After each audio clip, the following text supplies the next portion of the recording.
Hello everyone. Last video में हमने areolar tissue, adipose tissue और डेंस कनेक्टिव टिश्यू के बारे में पढ़ा था। इस वीडियो में स्केलेटन टिश्यू के बारे में पढ़ेंगे। स्केलेटन टिश्यू मेनली वो होते हैं जो बॉडी को एक प्रॉपर कहते हैं कि इंटरनल जो है सपोर्ट प्रोवाइड करते हैं। स्केलेटन का मेन फंक्शन होता है, जैसे हमारी बॉडी में आपका बोन, स्केलेटन जो होता है वो बोन और कार्टिलेज से मिलकर बना होता है। ठीक है, दो स्ट्रक्चर होते हैं, बोन एंड कार्टिलेज। बोन जो है वो हार्ड स्ट्रक्चर है, कार्टिलेज कंपेरेटिवली सॉफ्ट स्ट्रक्चर है। जैसे आपका नेजल सेप्टम है, ईयर पिन्ना है, ठीक है, ये कार्टिलेज के बने होते हैं। आप देखते हो उसमें मूवमेंट हो, वो मतलब फ्लेक्सिबल स्ट्रक्चर हैं। और बोन काफ़ी टाइट स्ट्रक्चर होती है, मतलब हार्ड स्ट्रक्चर होती है। ठीक है, स्केलेटन टिश्यू का मेनली फंक्शन ये होता है बॉडी को प्रॉपर शेप प्रोवाइड करना, मूवमेंट में हेल्प करना। ठीक है, डिफरेंट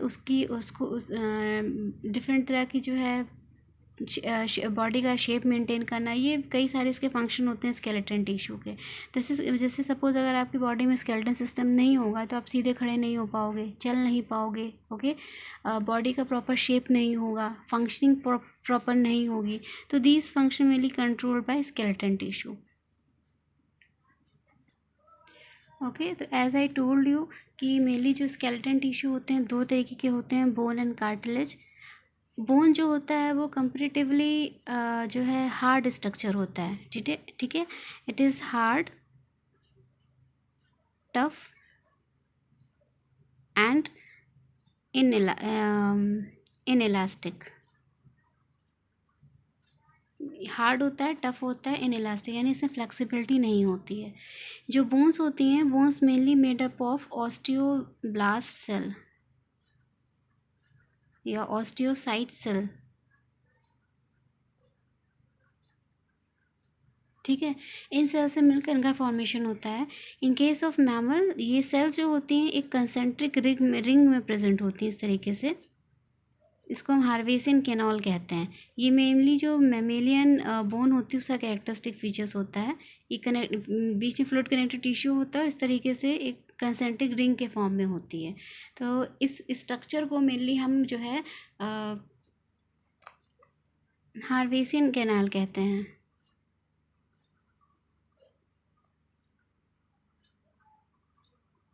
ठीक है, और जो सिस्टम पूरा होता है इसको हार्वेसियन सिस्टम कहते हैं। तो मेनली बोन जो है हार्ड और टफ स्ट्रक्चर है, ऑस्टियोब्लास्ट सेल से मिलकर बनती है। मैमल से केस में उनका एक स्पेसिफिक कंसेंट्रिक अरेंजमेंट होता है। ये मोस्टली जो होते हैं ये made up of calcium carbonate, ठीक है, या फास्फेट, यानी कैल्शियम कार्बोनेट और फास्फेट से मिलकर बनती हैं। इसी वजह से इनका स्ट्रक्चर जो होता है वो हार्ड स्ट्रक्चर होता है। ओके, कार्टिलेज जो होते हैं मेनली फ्लेक्सिबल स्ट्रक्चर है। मीन्स इसका जो स्ट्रक्चर होता है वो काफ़ी, मतलब ये काफ़ी टफ स्ट्रक्चर नहीं होता है, मूवमेंट इनमें हो सकता है, फ्लेक्सिबिलिटी इनमें होती है। तो ये कंपेरेटिवली जो है ये फ्लेक्सिबल स्ट्रक्चर है बोन के कंपैरिजन में। Cell which help in formation of cartilage is chondrocyte, CHOY, chondrocytes.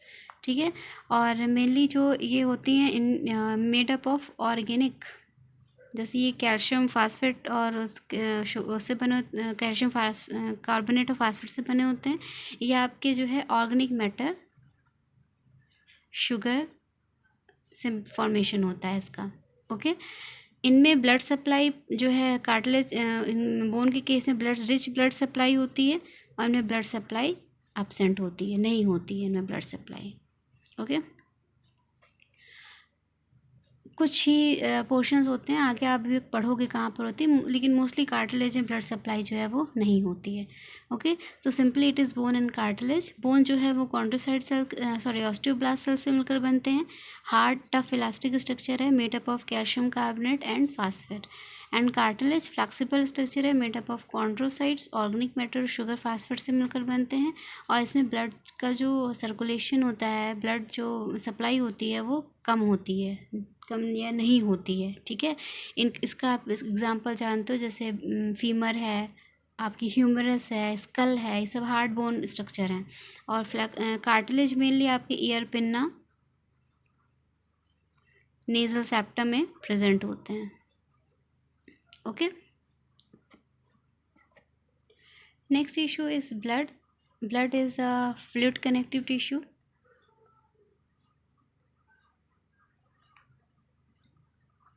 Okay. Blood is mainly, it is help in transportation. जितनी भी बॉडी में जितनी भी यूज़फुल सब्सटेंसेस हैं, चाहे वो ऑक्सीजन हो, चाहे फूड हो, चाहे न्यूट्रिएंट हो, ये सारी जो ट्रांसपोर्टेशन मतलब डिफरेंट पार्ट में पहुंचाना, ये मेनली जो फंक्शन होता है mainly perform by blood. Okay, it is जिसमें दो कंपोनेंट होते हैं, plasma and blood corpuscles. Plasma make 55% of blood and corpuscles make 45% of blood. Plasma में मेनली प्रोटीन प्रेजेंट होते हैं, ठीक है, और इसमें मेनली जो वाटर प्रेजेंट होता है और डिफरेंट मॉलिक्यूल्स सब्सटेंसेस होते हैं, जैसे विटामिन्स है, अमीनो एसिड है, यूरिक एसिड है, एंजाइम है, हार्मोन्स हैं, ठीक है. These mainly are present in the plasma. Okay, different तरह की प्रोटीन्स होती हैं इसमें, एल्बुमिन्स, ग्लोबुलिन्स, फाइब्रिनोजन, जो ब्लड क्लॉटिंग में हेल्प करती हैं. ग्लूकोज प्रेजेंट होता है प्लाज्मा में ही प्रेजेंट होता है. वाटर प्रेजेंट होता है. एंजाइम्स, हार्मोन्स प्रेजेंट होते हैं. दिस मेनली जो है आप ये प्लाज्मा का कंपोनेंट है. ब्लड का टोटल 55% जो है वो ब्लड जो है वो प्लाज्मा फॉर्मेशन करता है.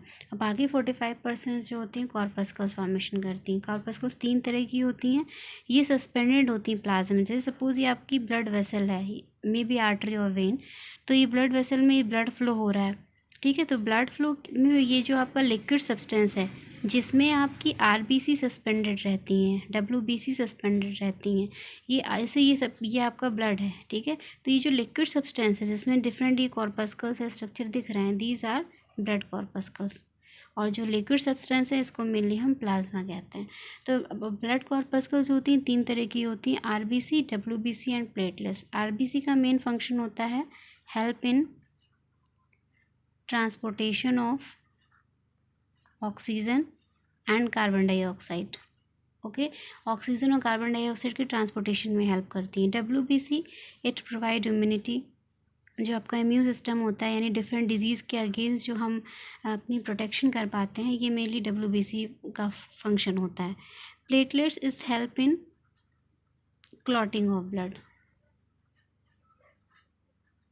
यानी ब्लड आप चोट लगती है तो आप देखते हो ब्लड जो है कुछ मिनट बाद जो है, कुछ सेकंड्स बाद जो है उसमें क्लॉटिंग हो जाती है, जम जाता है.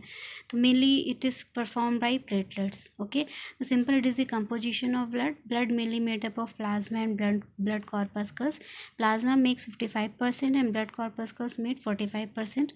Plasma mainly protein, water, enzyme, nutrient, lipid, vitamins, glucose, सारे सब्सटेंस प्रेजेंट होते हैं. और जो है आपके जो आपकी ब्लड कॉर्पस्कल्स होती हैं 3 टाइप की होती हैं, RBC, WBC, platelets. RBC oxygen carbon dioxide के ट्रांसपोर्टेशन में हेल्प करती हैं. डब्ल्यूबीसी इम्यूनिटी प्रोवाइड करती है, इम्यून सिस्टम को स्ट्रॉन्ग करती हैं. एंड प्लेटलेट्स जो है वो ब्लड के क्लॉटिंग में हेल्प करती है. So it is all about your connective tissue. इसी के साथ ये टिश्यू चैप्टर आपका फिनिश हो गया है. Next video we will discuss about next chapter. Thank you class.